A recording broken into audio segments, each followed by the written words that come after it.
Hindi lahat ng tao ay ipinanganak na pare-pareho pero ang Taurus ay talagang ibang-iba. May isang bagay sa mga Taurus na ramdam ng iba kahit hindi ito lubos na naiintindihan. Hindi sila palaging maingay, hindi rin sila nagpapapansin, at hindi nila kailangang patunayan ang sarili nila, pero kahit ganoon, lagi pa rin silang kapansin-pansin sa kahit anong lugar na kanilang puntahan. Naitanong mo na ba kung bakit ang mga Taurus ay mukhang kalmado sa labas, pero napakalalim ng laman ng kanilang kalooban? Bakit kaya nilang manatiling tahimik sa gitna ng gulo, pero kapag nagdesisyon na silang kumilos, nagiging hindi sila mapipigilan? Hindi lang ito simpleng personalidad, ito ay enerhiya. Ang Taurus ay pinamumunuan ng pasensya, lakas, at tahimik na kapangyarihan. Sila ang tipo ng tao na kaya ang sakit ng hindi bumibigay, na kahit mawala ang lahat ay muling nakakabangon, mas malakas kaysa dati. Pero ang hindi naiintindihan ng karamihan ay ito, ang kanilang katahimikan ay hindi kahinaan, ito ay pag-isip at pagplano. Ang kanilang pagiging kalmado ay hindi katamaran, ito ay kontrol. At ngayon, may mas malalim ka pang matutuklasan. Bakit pakiramdam ng Taurus ay naiba sila sa lahat, bakit sila madalas hindi nauunawaan, at bakit tila mas sinusubok sila ng buhay kaysa sa iba, para lamang gawing mas malakas sila sa paraang hindi mararanasan ng karamihan. Dahil ang katotohanan ay simple. Kapag gumalaw ang Taurus, napapansin ng buong mundo. Ang enerhiya ng Taurus ay hindi maingay, hindi nagmamadali, at hindi magulo. Ito ay matatag, grounded, at may malalim na lakas na hindi agad napapansin ng karamihan. Kapag nakilala mo ang isang Taurus, maaaring isipin mong sila ay simple o madaling basahin, pero ang totoo ay kabaliktaran nito. Mas marami pang nangyayari sa loob nila kaysa sa nakikita sa labas. Ang mga Taurus ay pinamumunuan ng pasensya at tiyaga. Hindi sila naniniwala sa mabilis na tagumpay o panandaliang emosyon. Sa halip, gusto nilang magtayo ng isang bagay na totoo at pangmatagalan. Sa relasyon man, sa mga layunin o pangarap, ibinibigay ng Taurus ang kanilang puso ng dahan-dahan pero buong buo. At kapag sila ay nagdesisyon ng mag-commit, bihira na silang sumuko. Para sa marami, ang Taurus ay mukhang kalmado at tahimik. Pero ang katahimikang ito ay hindi kawalan ng laman, ito ay kontrol. Sila ay laging nagmamasid sa lahat. Napapansin nila ang mga detalye na hindi nakikita ng iba. Habang ang mundo ay mabilis na gumagalaw, ang Taurus ay maingat na nag-isip, nag-aanalisa, at pinaplano ang susunod nilang hakbang ng eksakto. Ang enerhiyang ito ay pamilyar lalo na sa mga Filipino, parang taong tahimik na nagsasakripisyo para sa pamilya, masipag na hindi naghahanap ng pansin, pero buong tapang napasan ang responsibilidad. Iyan ang pinakadalisay na anyo ng Taurus energy, maasahan, tapat, at matatag. Pero may isa pang bahagi rin. Hindi madaling magbukas ang Taurus ng kanilang damdamin. Pinoprotektahan nila ang kanilang emosyon dahil napakalalim nilang makaramdam.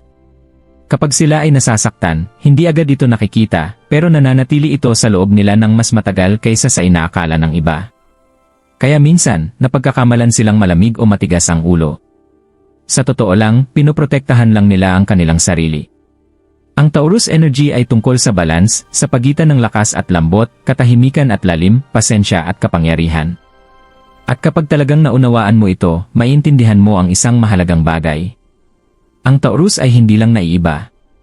Ang Taurus ay likas ng binuo na naiiba mula pa sa simula. Ang tunay na lakas ng Taurus ay hindi madaling makita sa panlabas. Hindi ito maingay, hindi ito dramatiko, at hindi ito humihingi ng atensyon. Sa halip, ito ay tahimik na umiiral, parang malalim na ugat sa ilalim ng lupa, matatag, hindi matinag, at napakalakas kahit walang nakakakita. Maraming tao ang hindi nauunawaan ng Taurus dahil hindi sila nagpapakita ng emosyon tulad ng iba. Habang ang ibang tao ay agad nagre-react sa emosyon o sitwasyon, ang Taurus ay inuuna munang iproseso ang lahat sa loob. Nag-iisip sila, nagmamasid, at nag-aanalisa. At kapag sila ay nagdesisyon na, ito ay matibay, sinadya, at halos hindi na mababago. Dito nagsisimula ang kanilang nakatagong lakas. Ang Taurus ay hindi madaling mababasag. Ang buhay ay maaaring sumubok sa kanila sa paraang magpapatumba sa iba, pero may kakaiba silang kakayahang magtiis. Nararamdaman nila ang sakit ng malalim, minsan higit pa sa iba, pero hindi nila hinahayaan na kontrolin sila nito. Sa halip, tinatanggap nila ito, natututo, at unti-unting ginagawa itong lakas. Ang hindi napapansin ng karamihan ay palaging may proseso ng rebuilding sa Taurus. Bawat pagkabigo, bawat sakit ng loob, bawat pagtataksil, walang nasasayang para sa kanila. Ginagawa nilang karanasan ang lahat. Ang karanasan ay nagiging karunungan. At ang karunungan ay nagiging kapangyarihan. Kaya madalas, ang Taurus ay mukhang tahimik na matagumpay. Hindi sila nagmamadali. Hindi sila naghahanap ng shortcut. Hakbang-hakbang nilang binubuo ang kanilang buhay, kahit mas matagal kaysa sa iba. Pero kapag narating na nila ang kanilang tagumpay, madalas itong nananatili.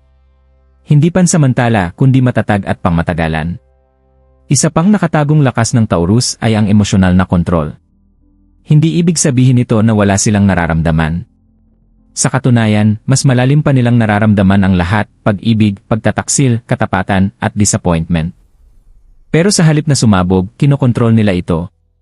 Pinag-iisipan, pinoproseso, at sumasagot lamang kapag handa na. Ang ganitong disiplina sa emosyon ang nagbibigay sa kanila ng lakas sa mga sitwasyong nawawala sa kontrol ang iba. Pero marahil ang pinaka-misunderstood na lakas ng Taurus ay ang kanilang katapatan. Kapag pumili ang Taurus ng tao, kaibigan, kasintahan, o pamilya, buo ang kanilang commitment. Hindi sila madaling lumilipat ng panig. Hindi sila madaling sumuko sa tao. Kahit nasasaktan sila, sinusubukan nilang umunawa, magpatawad, at manatiling tapat sa kanilang prinsipyo. Pero may hangganan din ito. Kapag ang Taurus ay tuluyang nagdesisyon na sobra na, hindi na sila bumabalik. Ang kanilang katahimikan ay nagiging pinal. Ang kanilang distansya ay nagiging permanente. At ito ang madalas na pinagsisisihan ng iba, dahil huli na nilang nauunawaan kung anong klaseng lakas ang kanilang hinarap. Ang Taurus ay napakatibay rin sa ilalim ng pressure. Habang ang iba ay kinakabahan o nagmamadali, ang Taurus ay mas lalo pang bumabagal. Mas malinaw silang mag-isip sa gitna ng kaguluhan kaysa sa panahon ng komportable. Parang mas nagiging matalim ang kanilang isipan kapag magulo ang paligid. Kaya sa mahihirap na sitwasyon, madalas ang Taurus ang inaasahan ng iba, kahit hindi sila ang pinakamalakas magsalita, sila ang pinaka-stable. Isa pang napakalakas pero nakatagong katangian ay ang kakayahan nilang magsimulang muli mula sa wala. Maaaring masira ang kanilang plano, tiwala, o emosyonal na katatagan, pero may natural silang kakayahan na bumuo ulit. Hindi basta-basta kundi maayos. May sistema. May layunin. May aral mula sa bawat pagkakamali. At dito sila naiiba. Dahil habang ang iba ay natatakot sa failure, ang Taurus ay tinatanggap ito bilang bahagi ng paglago. Mayroon din silang matinding pasensya na parang sandatang tahimik. Hindi nila minamadali ang tadhana. Naiintindihan nila na may tamang oras ang lahat. Kahit hindi umaayon ang sitwasyon, nananatili silang kalmado. Naghihintay. Nagmamasid. At kapag dumating ang tamang sandali, kumikilos sila ng buong lakas at kumpiyansa.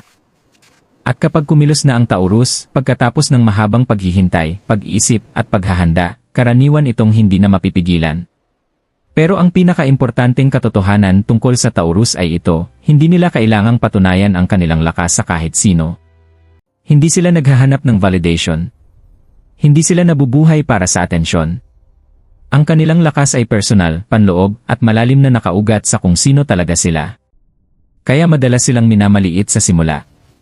Hanggang sa mapagtanto ng iba na huli na, hindi pala sila mahina, tahimik lang sila. At sa mundong ito, ang tahimik na lakas ang madalas na pinakamapanganib. Ang Taurus ay isa sa mga zodiac signs na akala ng tao ay naintindihan na nila sa unang tingin, pero habang mas lumalalim ang pagtingin, mas napapansin na mali pala ang unang impresyon. Sa panlabas, ang Taurus ay mukhang kalmado, tahimik, at minsan ay parang malayo ang loob. Hindi sila agad nagsasalita, hindi sila pilit na nagpapansin, at bihira nilang ipilit ang presensya nila sa iba. Dahil dito, maraming tao ang nag-aakala na sila ay simple, predictable, o emosyonal na hindi masyadong naapektuhan. Pero ang totoo ay kabaliktaran nito. Ang Taurus ay hindi simple, sila ay layered. At ang mga layer na iyon ay nangangailangan ng oras para lubos na maunawaan. Isa sa pinakamalaking dahilan kung bakit hindi nauunawaan ang Taurus ay ang kanilang katahimikan. Sa mundong mabilis maglabas ng emosyon, opinyon, at reaksyon, iba ang approach ng Taurus. Inuuna nilang iproseso ang lahat sa loob bago magsalita. Ang katahimikan na ito ay hindi kawalan ng laman, ito ay lalim. Pero sa mga taong walang pasensya, ang katahimikang ito ay napagkakamalang kawalan ng interes. Akala nila hindi nagmamalasakit ang Taurus. Samantalang ang totoo, sobra silang nagmamalasakit. Pero pinipili nilang maramdaman muna bago magsalita. Isa pang malaking maling akala ay ang tungkol sa kanilang emosyonal na kontrol. Ang Taurus ay hindi madaling magpakita ng emosyon. Kahit nasasaktan, nadidismaya, o na-stress, nananatili silang kalmado sa panlabas. Dahil dito, akala ng iba ay malamig sila o walang pakiramdam. Pero sa loob, napakalalim nilang makaramdam. Hindi lang nila ito ipinapakita sa paraang inaasahan ng iba. Kaya madalas, hindi nakikita ng tao ang bigat ng emosyon na dala nila. May isa ring maling akala tungkol sa pagiging stubborn ng Taurus.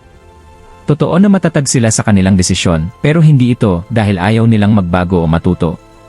Sa halip, sila ay maingat. Bago sila magdesisyon, pinag-iisipan nila ito ng mabuti, emosyonal man o lohikal. Kaya hindi sila basta-basta nagbabago ng isip, dahil hindi rin sila basta-basta nagdedesisyon. Kaya ang mukhang katigasan ng ulo ay sa totoo lang ay consistency. Isa pang dahilan kung bakit sila hindi nauunawaan ay dahil mas pinipili nila ang stability kaysa kaguluhan. Sa mabilis na mundo, ang pagiging kalmado ay minsang napagkakamalang katamaran. Kapag ang Taurus ay nagbabagal o nagpapahinga, iniisip ng iba na wala silang ambisyon. Pero ang totoo, tuloy-tuloy silang gumagalaw, hindi lang halata. Mas gusto nila ang pangmatagalang progreso kaysa panandaliang excitement. Gumagawa sila ng bagay na tatagal kahit matagal gawin. Ang Taurus ay napaka-private din pagdating sa emosyon. Hindi sila madaling magbukas, hindi dahil wala silang tiwala, kundi dahil dahan-dahan nilang binubuo ang tiwala. Kapag sila ay nasaktan, mas nagiging maingat sila sa mga taong pinapapasok nila sa kanilang mundo. Pero napagkakamalan itong emotional distance. Akala ng iba sarado sila. Samantalang sila ay selective lang. May malaking pagkakaiba ang dalawa. Isa pang maling akala ay kung paano sila tumutugon kapag nasagad na. Sa mahabang panahon, ang Taurus ay tila pasensyoso at mapagpatawad. Pero kapag paulit-ulit na nasasaktan, hindi sila sumasabog agad, sa halip, umaalis sila ng tahimik. At ang katahimikang pag-alis na ito ay madalas ikinagugulat ng iba. Dahil hindi nila ito inaasahan. Akala nila mananatili ang Taurus palagi. Pero ang Taurus ay hindi nananatili kung hindi sila pinapahalagahan. Kaya mahalagang maintindihan, hindi sila madaling magalit, pero kapag lumayo sila, seryoso ito. Hindi sila nakikipagtalo ng walang katapusan. Hindi sila humahabol sa walang katapusang paliwanag. Tahimik lang silang umaalis para protektahan ang sarili nilang kapayapaan. At ito ay hindi coldness, ito ay self-respect. Isa pang layer ng misunderstanding ay ang tungkol sa pag-ibig. Ang Taurus ay sobrang loyal, minsan hanggang sa punto na nasasaktan na sila. Pero dahil hindi sila ma-showy o laging verbal sa pag-ibig, hindi ito agad nakikita ng iba. Ang Taurus ay nagpapakita ng pagmamahal sa gawa, hindi sa salita. Sa consistency, hindi sa pangako. Sa presensya, hindi sa palabas. Pero sa mundong mahilig sa loud expressions ng pagmamahal, napagkakamalan silang emotionally unavailable. At masakit ito para sa kanila dahil mas nagbibigay sila kaysa napapansin. May maling akala rin na mabagal sila sa buhay o tagumpay. Pero ang pagiging mabagal na ito ay madalas na pagkakamalang kawalan ng ambisyon. Sa totoo lang, strategic ang Taurus. Hindi sila sumasabak agad, pinag-aralan nila ang bawat hakbang. Habang ang iba ay mabilis pero nagkakamali, ang Taurus ay maingat pero matibay ang pinapatayong pundasyon. Ang tagumpay nila ay hindi agad dumarating, pero kapag dumating na, ito ay matatag at pamatagalan. Isa pang dahilan kung bakit sila hindi nauunawaan ay dahil hindi sila laging naghahanap ng validation. Hindi nila kailangang patunayan ang sarili nila sa iba. At dahil dito, madalas silang minamaliit. Akala ng iba, kung tahimik ka, wala kang nararating. Pero ang Taurus ay kadalasang mas marami pang naaabot kaysa sa kanilang sinasabi. Sa pinakabuod ng lahat ng maling akala, isang simpleng katotohanan ang lumilitaw, ang Taurus ay iba mag-isip, iba magmahal, iba magdesisyon, at iba magmahal ng katahimikan. At dahil ang mundo ay mas gusto ang bilis kaysa lalim, madalas silang hindi nauunawaan. Pero ang mga taong naglalaan ng oras para talagang kilalanin sila ay nauunawaan sa huli ang isang bagay. Hindi sila mahirap. Malalim lang sila. Hindi sila malamig. Mainat lang sila. At hindi sila mahina. Malakas lang sila sa katahimikan. Ang Taurus ay madalas nakikita bilang matatag, stable, at hindi madaling matinag, pero ang hindi napapansin ng karamihan ay may kapalit na mabigat ang kanilang emosyonal na lakas. Sa likod ng kanilang kalmadong mukha at kontroladong kilos, may mundo ng damdamin na bihira nilang ipakita kanino man. At doon nakatira ang kanilang tunay na pinagdadaanan. Hindi tulad ng iba na agad nagpapakita ng emosyon, ang Taurus ay kadalasang kinikimkim ang lahat sa loob. Hindi sila madaling mag-open up, hindi dahil wala silang nararamdaman, kundi dahil sobra silang nakakaramdam. Ang bawat emosyon ay ramdam nila ng buo, at imbes na ilabas ito, tinatanggap nila sa loob. Sa paglipas ng panahon, nagkakaroon ito ng emosyonal na bigat na unti-unting naipon. At ito ang isa sa kanilang pinakamalaking struggle. Ayaw ng Taurus sa emosyonal na gulo. Mas gusto nila ang stability, kapayapaan, at predictability. Kaya kapag ang buhay ay nagiging sobrang bigat, betrayal, disappointment, o emotional confusion, hindi sila agad bumibigay sa harap ng iba. Pinipili nilang maging matatag kahit nasasaktan sila sa loob. Pero hindi ibig sabihin na okay sila. Isa sa pinakamalalim nilang emosyonal na laban ay ang betrayal. Napakalakas ng kanilang loyalty. Kapag nagmahal o nagtiwala ang Taurus, ibinibigay nila ang buong sarili nila. Hindi sila half-hearted magmahal. Buo lagi ang puso nila. Kaya kapag nasira ang tiwalang iyon, hindi lang simpleng sakit ang dulot, parang gumuho ang pundasyon ng kanilang emosyon. At ang mas mahirap pa, hindi agad nagre-react ang Taurus. Hindi sila gumagawa ng drama o bigla ang galit. Sa halip, tahimik silang napupunta sa sarili nilang mundo. Pinoproseso nila ang lahat sa isip. Paulit-ulit nilang iniisip kung saan sila nagkamali, kung bakit sila nasaktan, at kung bakit nila hinayaan iyon. At ang prosesong ito ay tumatagal ng mas mahaba kaysa sa inaakala ng iba. Isa pang emosyonal na struggle ng Taurus ay ang pakiramdam na hindi sila napapahalagahan. Dahil sila ay reliable at laging nandyan, nasasanay ang ibang tao sa presensya nila. Sila ang laging sumusuporta, tumutulong, at nandyan sa oras ng pangangailangan. Pero kalaunan, napapagod sila kapag hindi na ito napapansin. Hindi nila kailangan ng palaging papuri, pero kailangan nilang maramdaman na mahalaga sila.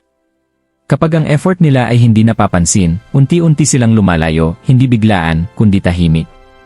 At kapag napansin ito ng iba, emotionally nakalayo na ang Taurus. Isa pang struggle ay ang sobrang pag-isip ng tahimik. Hindi madaling ilabas ng Taurus ang kanilang emotional confusion. Sa halip, iniisip nila ng malalim, minsan sobra pa. Ini-analyze nila ang bawat salita, kilos, at pagbabago ng tao sa paligid nila.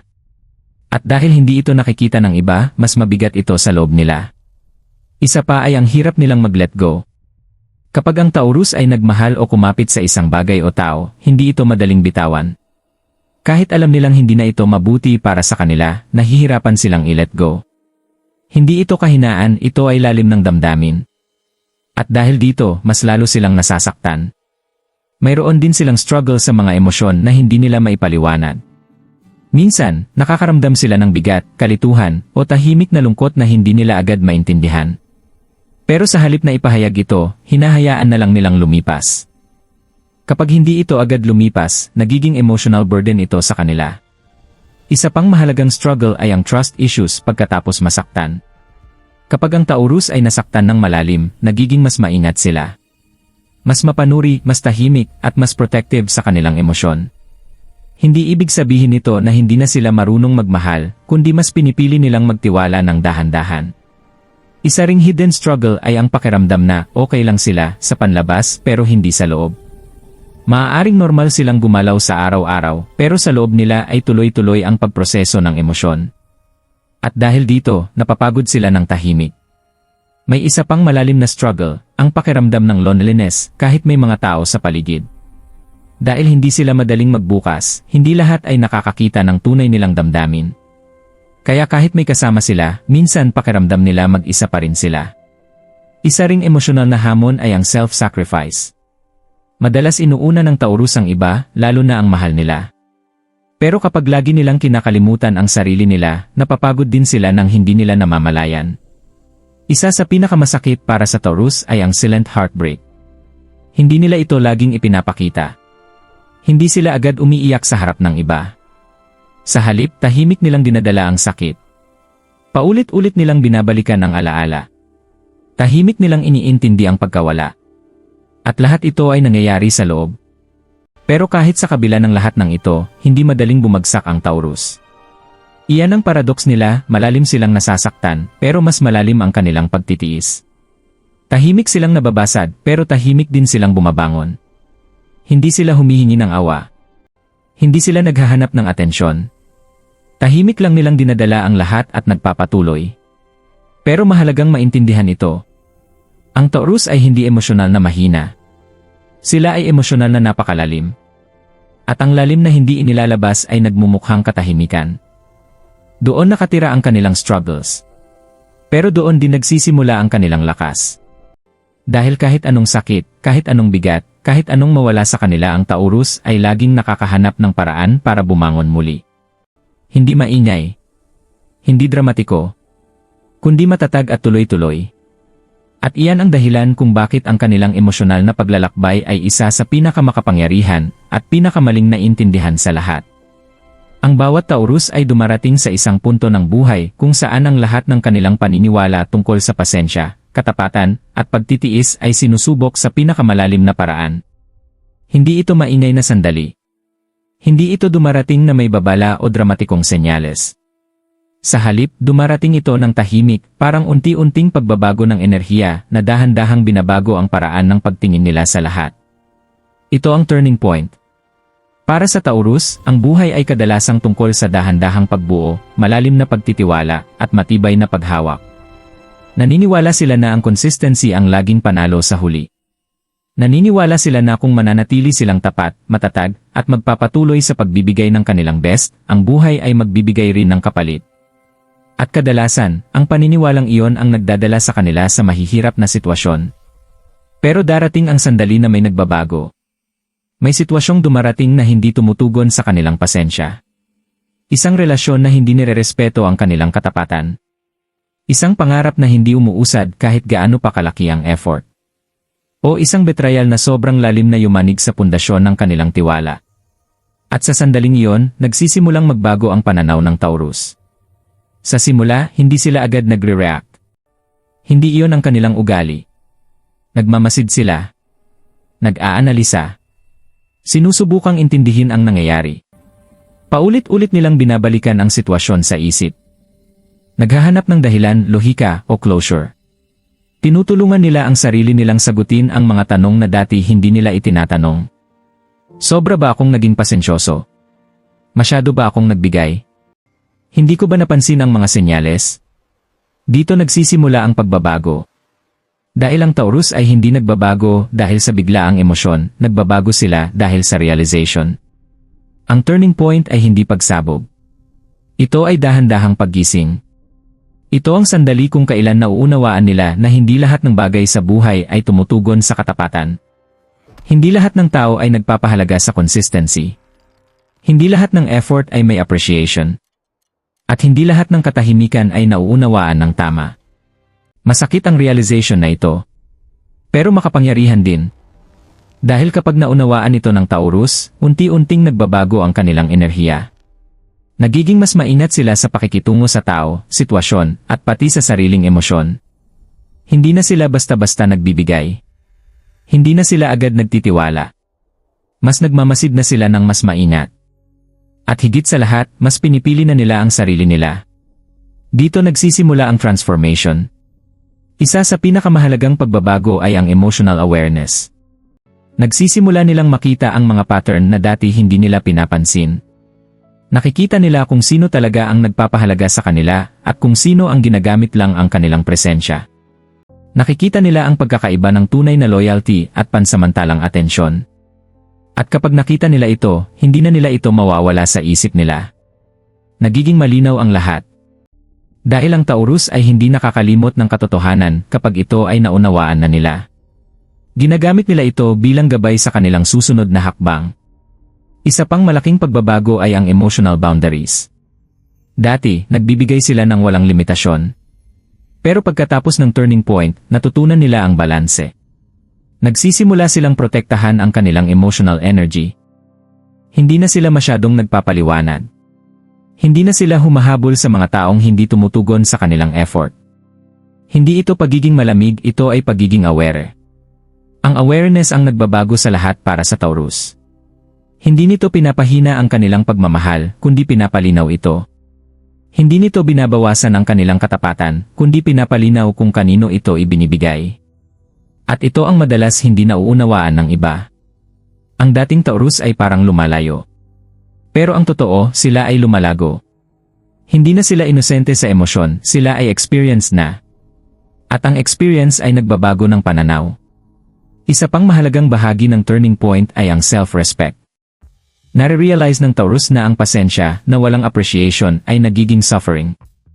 Ang loyalty na walang respeto ay nagiging imbalance. At ang katahimikan na walang pag-unawa ay nagiging emotional weight. Kaya nagsisimula silang piliin ang sarili nila. Hindi pagiging makasarili, kundi pagiging kailangan. Natututo silang magsabi ng hindi ng mas madalas. Umiwas sa mga sitwasyong nakakaubos ng lakas. Pinapahalagahan na nila ang kanilang oras, enerhiya, at kapayapaan. Isang tahimik na revolusyon ito sa loob nila. At nagbabago ang lahat. Nagkakaroon din sila ng clarity sa relationships. Nauunawaan nila na hindi lahat ng tao ay para manatili. May mga taong aral lang. May panandalian lang. At may ilan lang na talagang tugma sa kanilang enerhiya. Hindi madali ang pagbitaw. Pero nangyayari ito sa huli. Dahil kapag ang Taurus ay nakaintindi na, hindi na sila maaaring magpanggap na hindi nila alam. Isa ring malaking pagbabago ay ang pananaw nila sa pasensya. Dati, naniniwala sila na kaya ng pasensya ayusin ang lahat. Pero ngayon, natutunan nila na may hangganan ang paghihintay. Ang paghihintay ay mahalaga, pero kapag may patutunguhan lang. Kung wala, nagiging stagnation ito. At ang Taurus ay hindi para manatiling nakatigil. Nagiging mas intentional sila sa buhay. Mas marunong magdesisyon kung kailan magpapatuloy at kailan bibitaw. At ang kakayahang ito ay nagiging isa sa pinakamalakas nilang katangian. Sa emosyon, natututo silang maghilom ng tahimik. Hindi nila kailangang ipaliwanag sa lahat ang kanilang pinagdaanan. Pinoproseso nila ito sa sarili nilang paraan. At unti-unti, nagbabago ang bigat na dala nila. Hindi nawawala agad pero nagiging iba ang anyo. Ang sakit ay nagiging karunungan. Ang disappointment ay nagiging clarity. Ang kalituhan ay nagiging direksyon. Sa panlabas, maaaring pareho pa rin sila. Pero sa loob, ibang-iba na sila. Mas grounded. Mas aware. Mas selective. Mas focused. At mas aligned sa tunay nilang sarili. Ang pinakamalakas na resulta ng turning point ay ang bagong uri ng resilience. Hindi sila humihina pagkatapos ng sakit, mas lalo silang tumitibay. Hindi nawawala ang lalim ng kanilang emosyon, mas lalo itong nagiging maayos. Hindi sila tumitigil magmahal, natututo lang silang magmahal ng tama. At dito sila nagiging mas malakas kaysa dati. Dahil ang lakas nila ay hindi lang emosyonal, kundi mental na rin. Hindi na sila puro pakiramdam lang ang sinusunod, kundi may pag-unawa na rin. At ang balanse na ito ang tunay na kapangyarihan nila. Habang lumalampas ang Taurus sa turning point, nagiging iba ang pananaw nila sa buhay. Hindi na nila inaasahan ang perfect na tao. Hindi na nila inaasahan ang emotional certainty mula sa iba. Sa halip, hinahanap nila ang stability sa sarili nila. At iyon ang tunay na transformation. Kapag natutunan ng Taurus kung paano maging payapa sa loob nila, ang kaguluhan sa labas ay hindi na ganun kalakas ang epekto. Nagiging mas kalmado sila. Mas matatag. Mas nakatutok sa sariling landas. Ang turning point ay hindi katapusan ng kanilang emotional journey, ito ay simula ng kanilang emotional maturity. At kapag narating nila ang stage na ito, isang bagay ang nagiging malinaw. Hindi sila kailanman meant na manatiling pareho. Sila ay meant na mag-evolve. At ang evolution na yon ang dahilan kung bakit sila nagiging kakaiba at makapangyarihan sa paraang hindi agad mauunawaan ng karamihan. Pagkatapos ng lahat ng iyong narinig, ang lalim ng Taurus energy, ang lakas, ang katahimikan, ang emosyonal na pakikibaka, at ang kanilang pagbabago, isang huling katotohanan ang kailangang sabihin ng malinaw. Ang Taurus ay hindi ordinaryo. Hindi sila ginawa para mamuhay ng pangkaraniwang emosyonal na buhay, at hindi sila ginawa para dumaan sa mundo na parang lahat ng tao. May kakaiba sa paraan nila ng pagdama sa buhay, pag-ibig, sakit, at paglago. At kung ikaw ay Taurus na nanonood nito, o isang taong gustong maunawaan ng Taurus, kailangan mong intindihin ang mensaheng ito ng maayos. Dahil dito nagtatagpo ang lahat. Ang Taurus ay madalas hindi nauunawaan dahil hindi nila ipinapakita ang emosyon sa paraang inaasahan ng iba. Hindi sila agad nagre-react. Hindi nila lahat sinasabi sa salita. Hindi sila madaling magbuka sa kahit sino. Kaya minsan, iniisip ng iba na sila ay malamig o emotionally distant. Pero ang totoo ay kabaliktaran nito. Ang Taurus ay nakakaramdam ng lahat, malalim, matindi, at pangmatagalan. Hindi lang nila nararanasan ang emosyon, dinadala nila ito. Ina-analyze nila ito. At lumalago sila mula rito. Bawat emosyon ay nagiging bahagi ng kanilang loob. Bawat karanasan ay nag-iwan ng marka. At bawat aral ay nagiging pundasyon ng kanilang kinabukasan. Kaya mas tumitibay ang Taurus sa paglipas ng panahon, hindi humihina. Dahil hindi nila tinatakbuhan ang sakit, binabago nila ito. At iyan ang nagpapahiwalay sa kanila sa iba. Darating ang mga sandali na parang gusto na nilang sumuko emotionally. Mga oras na pakiramdam nila ay hindi sila napapahalagahan, hindi nauunawaan, o emotionally pagod na sila. Mga sandaling tinatanong nila kung bakit lagi silang nagbibigay ng sobra pero kulang ang balik. At sa mga sandaling iyon, madaling maramdaman ang pag-iisa. Pero dito rin nabubuo ang kanilang tunay na lakas. Dahil ang Taurus ay hindi tuluyang bumabagsak. Humihinto sila. Nag-iisip. Muling binubuo ang sarili. At sa bawat pagbubuo nila ng sarili, nagiging mas aware, mas balance, at mas emotionally intelligent sila kaysa dati. Iyan ang kanilang evolution. Kailangang maintindihan ng Taurus ang isang mahalagang bagay. Hindi lahat ay kayang intindihin ang kanilang lalim. Hindi lahat ay deserving ng kanilang katapatan. At hindi lahat ay magpapahalaga sa kanilang consistency.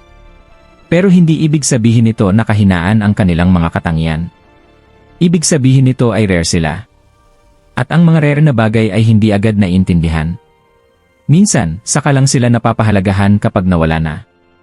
At ito ang madalas maranasan ng Taurus, napapansin ang halaga nila kapag may distansya na. Naiintindihan ang kanilang katapatan kapag tahimik na sila. Napapahalagahan ang presensya nila kapag wala na sila. Pero sa panahong iyon, ang Taurus ay naka-move forward na emotionally. Hindi dahil tumigil silang magmalasakit, kundi dahil natutunan nila ang self-respect. At dito nagbabago ang lahat. Kailangang itigil ng Taurus ang pagtingin sa kanilang emotional depth bilang pabigat. Hindi kahinaan ang maramdaman ng malalim. Hindi mali ang magmahal ng buo. Hindi kasalanan ang magmalasakit ng tunay. Ito ang kanilang lakas. Dahil sa mundong parami ang nagiging emotionally shallow, ang Taurus ay nananatiling totoo. Consistent.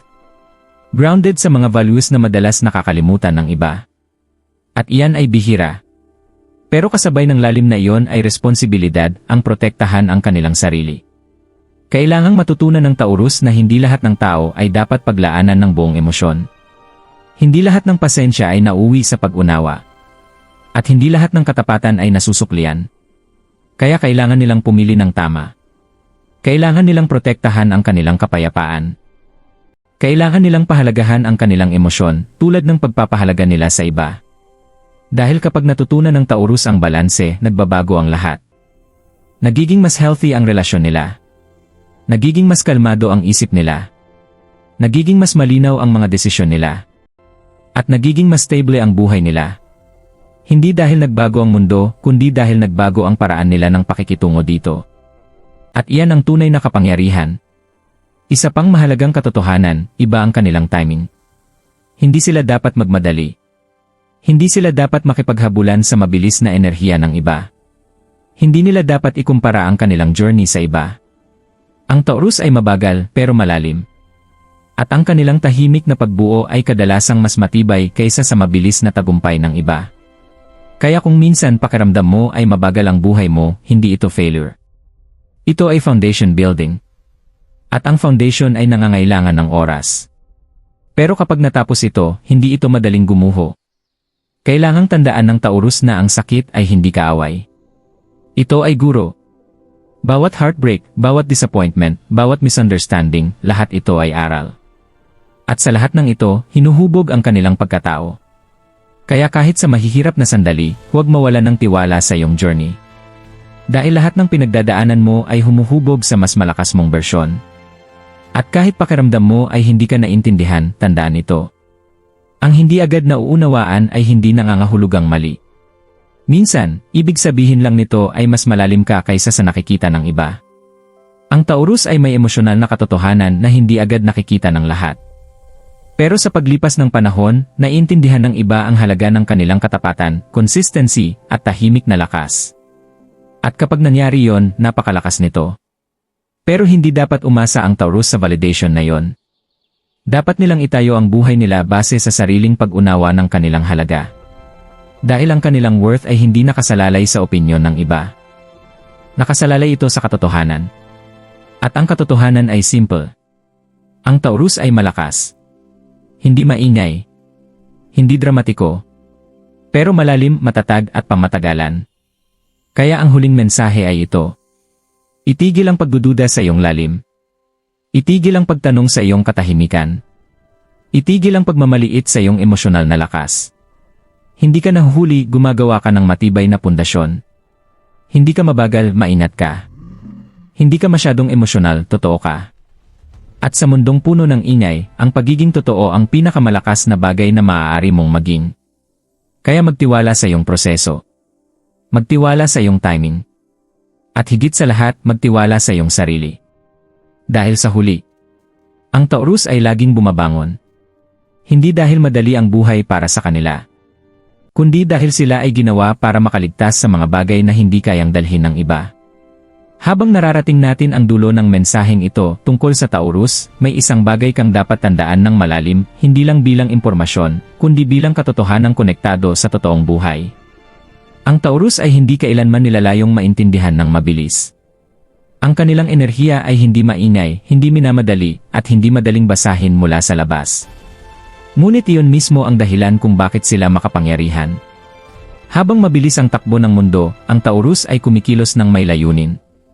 Habang ang iba ay nagsasalita ng hindi nag-isip, ang Taurus ay nag-isip muna bago magsalita.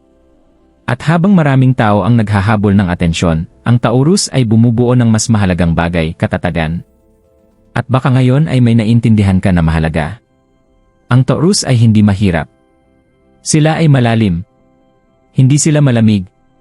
Sila ay maingat. Hindi sila mahina. Sila ay kontroladong lakasan yung tao.